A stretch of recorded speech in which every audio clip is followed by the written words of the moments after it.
Oh, yeah. Why does it kind of match the fit, though? It kind of is. Okay. That's hard. There's a bigger mirror on this side. Where's that? It's just right. Yeah, that's tough. I'm so glad. That's tough right there. Thank you so much. You are so welcome, I friend. appreciate that. That's nice. About to hit the farmer's market. I love the back of that thing. I'm so glad.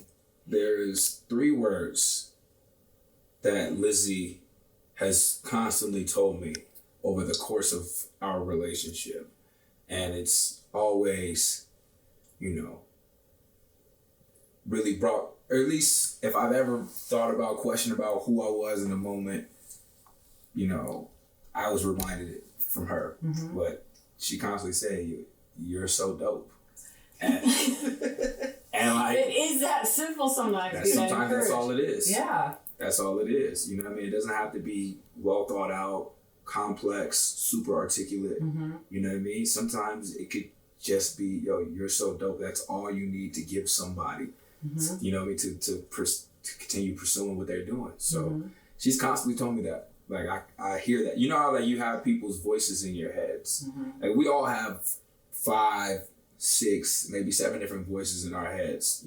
Throughout the day of, for whatever reasons. And you're so dope. I hear that. You know what I mean? I don't know why I connected to that and why I hold on to it, but it makes me feel good. And I'm always looking for ways to make me feel good in this life. You know what I mean? It's always nice to connect, grow with like-minded individuals who have aspirations, far beyond what the average person sees as achievable.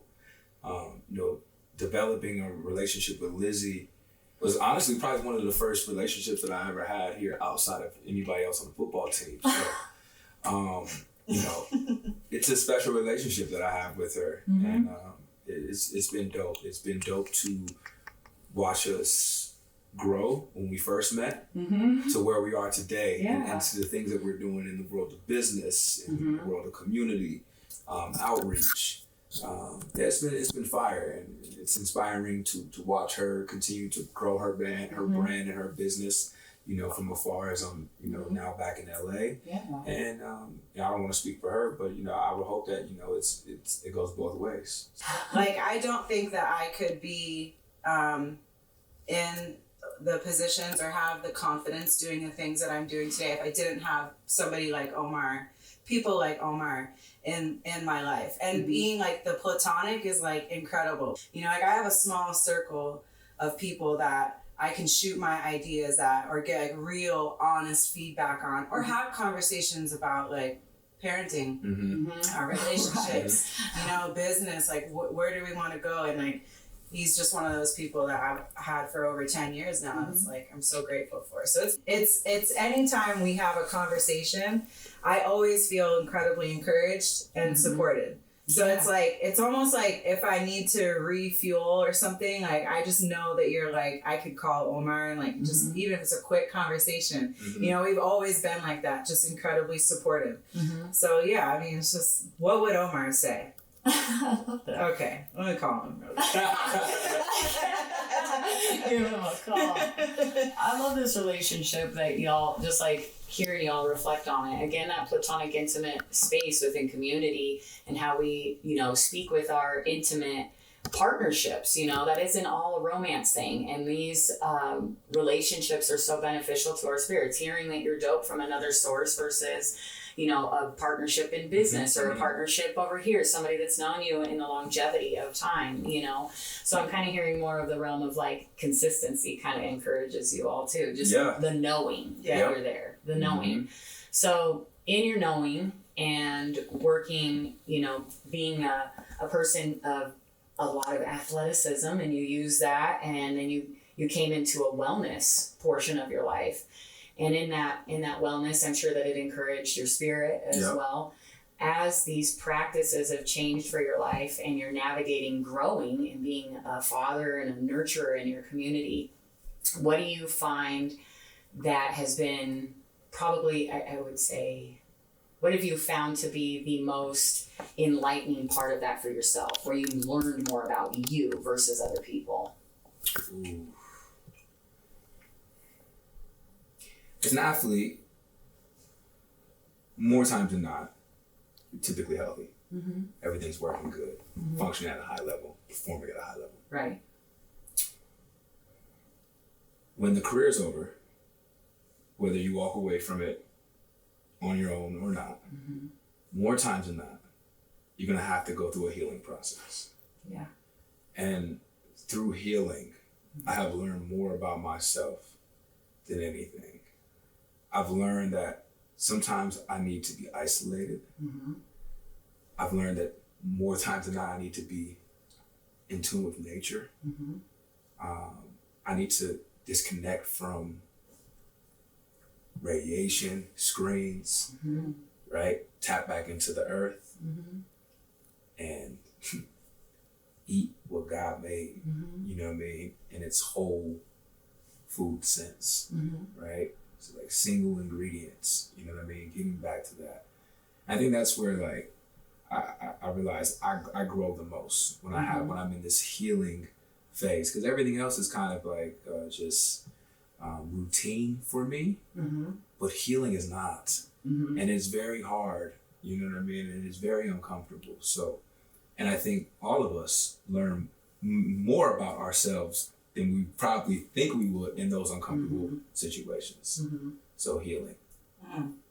Because really becoming a mother, as well as all of those roles, I think I've really just learned how resilient I am and how organized I can be. And I feel like that's a skill I appreciate more than ever, you know, like even just like building the itinerary for like, you know, this weekend and today and coming up, it's like, oh, I do this. Yeah. I do this. You know? did that. I'm like, okay. You know, like it just helps me remember that like I am successful and capable of many things and many different roles, you know, and it's okay to I'm not gonna say outgrow, but evolve, you know, a little bit from one role to the next, as we were kind of like talking about earlier. So yeah, just like recognizing my resilience, recognizing who I am as I evolve through these spaces and continue to be a person in the community that gives back and provides spaces for, you know, the dope shit. The dope shit. Yeah, dope shit. Thank you. And if Lizzy can curate an event, that is one thing that Lizzy does. But being like working with you when we were trying to do like our little videos back in the day, just doing all that, and we're still kind of in that because our essence as we're healing and giving attention to our younger selves, it's like we're kind of whimsy in there. We kind of got our own whimsy in that. So we're seeing and feeling our own youth in it too, you know? And that's just like you were saying, that healing isn't linear. And so there's a chance that we're going to get triggered, but our conscious love steps in and says, hey, you know, that's not rooted with the person sitting next to you or the community. That's something you got to work on. Hence learning more about yourself, you know? And I think, like you've done a lot in the community, we've seen a lot of folks come and go, folks that are like in exile, if you will, like folks that won't work with certain people here because maybe there's just an essence of them that is feeling wounded in the community. So they just lash out. We need to bring that drawbridge up for a spell before we try to connect again, you know? And that's a big thing that Lizzy does. She's not a bridge burner. She's very intentional with how she sits with folks and also how she be raising her babies and in her unionship. And so I know it would be, you know, a disservice for her to not align with somebody in that same realm. And so she speaks very highly of, you know, and she's talking about like how you know, coming into your fatherhood and coming into your, you know, your unionship with your partner and just like the relationship you have to your inner health, speaking about how you're like putting whole foods into yourself. And that is a big part of like navigating even spiritually because it opens up different neural pathways that, you know, are being blocked by the chemicals all the time. So the disconnect is so essential. So when you disconnected for that time and you found yourself working more in the nutritional realm and then you became a father, what has that been like to watch yourself nurturing your young one, like in essence almost becoming your own ancestor for Like, what is it like giving back to your seed, the seeds of earth? You know, what's that like? Whoa. It's beautiful. I take an enormous pride in pouring everything that I learned, that I know, right back into my daughter. My wife and I together, you know, it's a beautiful dance we got going on in our home. And I think having this awakening, this point in my life, and the nutrition space, I think it's so golden. It's so golden because these are tools, tips that not only I will have for the rest of my life, but my daughter will have now at an early age. Yeah. You know what I mean? And so I want her relationship with food to be a great one. I want her to be educated. I want her to know the vitamins, the minerals that, you know, certain foods contain, and how to purge herself if she were to be poisoned by anything, by using particular herbs, and you know what I mean? And like we already said, going back outside and charging, by getting in the sun, putting our feet in the grass. I think, you know, this is what I believe a leader of a family should be doing. You know what I mean? And I take an enormous amount of pride in that. And, you know, I'm not gonna be mad if, you know, my daughter doesn't have the tools or doesn't have the knowledge. I'm just gonna be disappointed because I didn't take advantage of the opportunity that I had to pour into her. And I don't want that to happen. I don't want that to happen. So now I take this role of leadership very, very serious. And I think, you know, wellness should be at the top of all of our minds. Yeah. But, you know, even if it's not, I will make sure it's a point of emphasis in my own. What about you, Lizzy? Because I have to say, like, we've been seeing you, you know, in your gains. We've been seeing you doing it. You know, your consistency. Yeah. And you've transformed many times as a womb holder. Your body goes through a lot, transforming and getting of all of its nutrients. Yeah. And then you're kind of left like this, and then you're in a community, you're a daughter, you're a mother, you're a partner. How have you found health in these last few months, in the last year after having your last? Really, it was that I was about to be 40 with a 1-year-old. Yeah. That I was like, it was really, really important for me to feel a deep sense of confidence and not just like, you know, like cutting back on the alcohol was huge. Actually, at the first Health is Wealth Hustlers Brunch, you said the biggest way to practice self-discipline is changing your diet, right? So like changing my diet recently, you know, in these months, cutting out the alcohol, drinking more water, eating more protein, it was more than just doing that, but it was practicing the self-discipline because I was drinking a lot. I'm not gonna lie. Like, I was drinking a lot. And I think that it was kind of just the weight of 2 kids, the stress at the end of the day. It was like, I just want to like, you know, have a little quick shot, follow it up with a glass of wine or 2. I'll cook this dinner, okay? But like, and that's all good too. Like, you know, I give myself grace. I'm not ever gonna shame myself for that. However, I would constantly think, oh, like maybe I should cut back on drinking, and I'm like, oh, it was just so hard to do. Yeah. So then it came to a point where I'm like, nah, bitch, you need to prove this. You got this. Like, you are stronger than this, and you can do this. And so it was like more like practicing self-discipline and proving to myself that I could cut back on these things, and it was not a big deal. Or like, you know, we talked a lot today about fasting, and I don't necessarily fast, but like, you know, if I don't eat past 7-8 o'clock, I might not eat until noon the next day, and I'll have a fire. So okay, you know, but so fasted cardio, right? So I'm like, ooh, like I'm starving, but I can still go to the gym and have a fire workout, and like I'm not gonna drop down and die, you know, like this is fine, you know. So it's like recognizing my, you know, giving more power to my body and what it's capable of doing, like even when it feels like weak, it's not, you know. So I think that all just ties into like having 2 kids, you know, like being a year postpartum, like, you know, changing my diet, being in the gym consistently, like the Stairmaster, It's my favorite thing right now. And it's just funny because I used to hate it. I would like 5 minutes. I'm like, get me off this motherfucker. I'd be hitting like 30, 40 minutes on the Stairmaster right now. And I love it.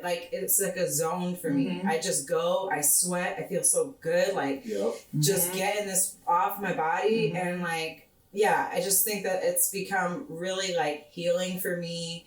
Not just my body feeling stronger and more healthy, but just for my mental, you know, for my self-confidence as a 40-year-old with 2 young children, you know, just like as a woman, you know, so it's been essential and it's been really good. It's bad bitch season. I see it. It's so good. We've seen each other go through so many different phases. Different levels of health, spiritual, mental, and physical. And so I think it's so brilliant that health is wealth is being this conversation for your addition too. And it is so important. I don't want to find this information out older. I want to know it now, you know? And we didn't have access to this stuff. And now we do. And a lot of times it's community members that are our resource, you know, tapping in with like the folks around us and being in community if you can, you know, if you can handle the overstimulation, if that's what it is, you know, because that's hard for folks. But I think like being within that community, not necessarily always an accountability, but an encouragement, you know, like not to feel the pressure of like, okay, they're an accountability partner, I'm going to let them down. It's more of like, no, you're my encouragement partner. Like you're going to gas me up no matter what, because my mental might be struggling that day and my conscious has to kick in and say, hey, we're going to love you anyway, but your body doesn't want to do this today, but we're going to just cosplay this version so we can get it moving. You know, going back to these, you know, 6, 7 different voices we do have in our heads. And it's because we are many versions. We are so many within community and how people perceive us, but even to our own selves with how we interact with people. And when we are in our best state of health with the most access to, you know, foods that help our cognitive think clearer, so that we're not just sitting here in a constant isolating because we feel like garbage because we're feeding ourselves garbage. But when we isolate it so that, nope, I gotta grind up this watermelon water so I can go hit my gym at 4 a.m. so that I can come back and be of support and guidance to my family. Lizzy be out here and she's like, this is what I'm gonna make today. She brings that home, arranges more things, and you know, is constantly navigating with her babies that way. And so I just really wanted to give a lot of honor to the relationship y'all have. I know we all sit in a space of like, you get the usual conversations, you got your brand and you got your thing, and I just wanted to have this moment with y'all because I think, you know, we can cover all that. You're gonna have that at the Hustlers Brunch, but I just wanted to sit in the intimacy that you all have created as a representation in this community, you know, and that conversion over comparison, because this is how we're going to get shit done, and this is how we're going to create and continue to maintain an artist economy by supporting each other. That creates an artist economy and supporting each other, y'all. So what is the best way that you would find, just as a closing note, in order to support your community? What is the best things that you do, or you know, in guidance that you put into yourself to help you feel supported, you know, you nourishing yourself in those 5, 7 different voices in your head? What do you do as a practice before going back out into community after you're just spending time with you?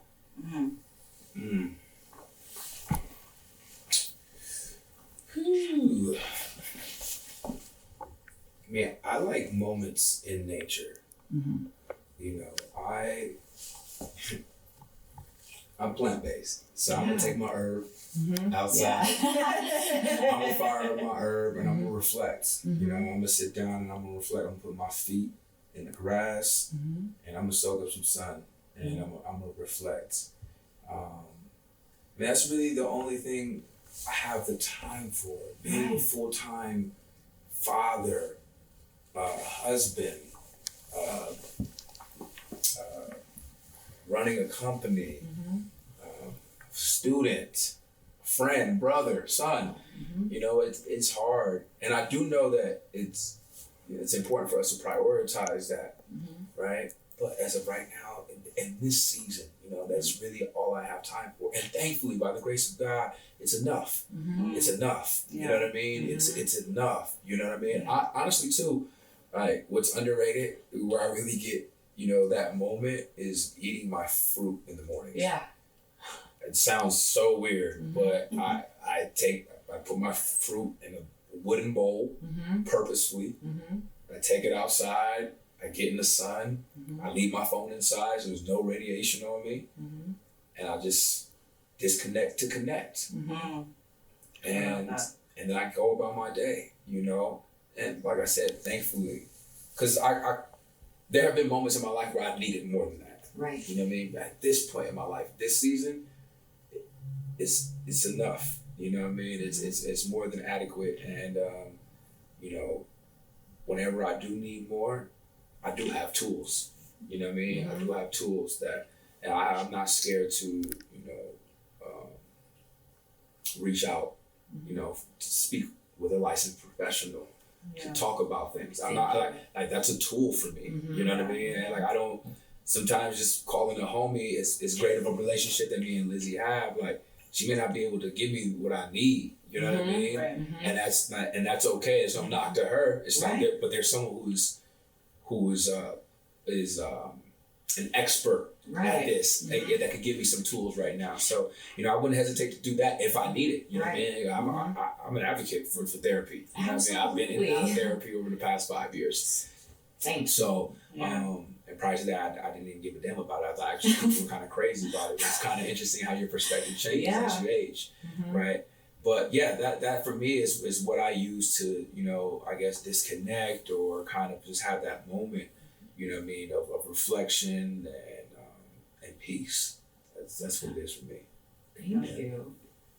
For me, it's probably a little bit opposite. Like, in order for me to, like, be my best, like, step out into the world, go to work, throw an event, go network, or whatever it may be, productivity, like, for me, is, like, the best thing for my just confidence. At least, maybe at this era of my life as a mother, there's so many things that's, like, keeping everything in order, checking things off the to-do list. You know, like, if I'm super depressed, if I'm having a shitty day, getting shit done makes me feel much better. Same. You know, like getting to that point where it's the end of the day and I can take a nice hot bath, crawl into my bed, just chill, get good sleep. Good sleep is also necessary. 100% necessary. I mean, we used to thug it out. That's just not it. Show. I remember, I'll be telling people at work, I'm like, I used to leave Von Miller's house after a party, Club 58 party at like 7 in the morning and be here at 10:30. Okay, so look, okay, you cannot tell me. Yeah, I know, we used to do it. But, you know, like after becoming a mother, sleep became incredible. I'm like, I'm not even nice if I don't sleep good. It's hard for me to be my good self if I don't sleep good. So, you know, just like being, you know, waking up early, I've become such a morning person. I love waking up early. I love getting things done, being up before the kids are awake. And, you know, just like taking care of home, taking care of my, you know, direct main priorities. You know, and then when I'm on the Stairmaster and like, shit, I need to promote some shows, I need to send a couple emails, boom, I can do all that from the Stairmaster. I'll be leaving feeling so good, you know, it feels, you know, like I need that confidence in myself. You know, everybody struggles with like a little bit of like, imposter syndrome, right? And I definitely struggle with that. But like when I'm really like pouring into myself and I'm taking care of myself, you know, I just like, I'm one of the Obamas when I step out. And like, got everything in order, we good to go. So for me, it's kind of different, you know, but yeah. Your platonic intimacy, you know exactly, you know, like, hey, Omar might have like a grounding thought for me on this end. Hey, Lizzy's gonna have a grounding thought for me on that end. You know, those POVs, those little spaces that we give each other and ourselves to cosplay these versions to figure it out sometimes, you know? So I just thank you so much for coming in today. I just wanted to grab this information from you, learn a little bit more like earnestly about who it is that agreed to come in here. You didn't even know he was coming in. You're like, studios. Oh God. Oh God. And I just really appreciate it because Lizzy and I have been just like rooting for one another. And this is a really big win in community right now across the board, what Lizzy is creating. And I just really wanted to give that honor to you. Thank you. So, I have a little gift for you since you came through. Okay. And I crafted this for you. Oh. because I like to make stuff. But speaking of, like, I think sometimes when we source things, we're always thinking about food, right? We're like, okay, the meat industry is horrible in sourcing things. I've always thought of things as an energetic thing anyway. So I've never ordered anything off of Amazon in my life. I'm a brick and mortar hoe through and through. And the only reason is I just would get really scared hearing from, these companies, like what these employees are going through. And I'm like, they're putting their scarcity and their grief and their fatigue into what is being sent through the mail, And so I like to spend time with materials and how I source them and how I clean them and creating them. And so I made you this piece. It's just a little story time. Ooh. We upcycled here. And okay. And these are functional. We don't play games. I like pockets. That's hard. Thank you, friend. That's hard. Oh, yay. Can you also explain your logo too? Yeah. Is this your logo? This isn't. It's actually many things. But this is mainly it on the back. And I made sure I put, some of that 80s shower curtain in there. Oh my goodness. I gotta have some of that. Wow. So it's not missing a petal, technically. It's purposely over your heart space. Again, giving back to letting people understand that our first relationship should always be that we're primary with ourselves. Prioritizing that relationship. In essence, like, he loves me. So that's your heart holding that, which brings to 7, which is completion. And all of these fabrics are like all over the city and connected to other people, getting us all connected. Wow. That's amazing. Thank you so much. You're welcome, friend. So that's all you. That's fire. I'm so glad. Yay. What do these mean? So this is just how I source material. This is actually just like, I think these were table napkins. Okay. Really loved the style of them. That's fire. So, and then these were a bunch of shorts that my friend's honey, he outgrew. So I just took the cargos off of them, and that's fire. I'm so glad you so like much. it. Absolutely, friend. Thank you so much. I really appreciate this. Thank you. Oh my God. Thank you. Of course.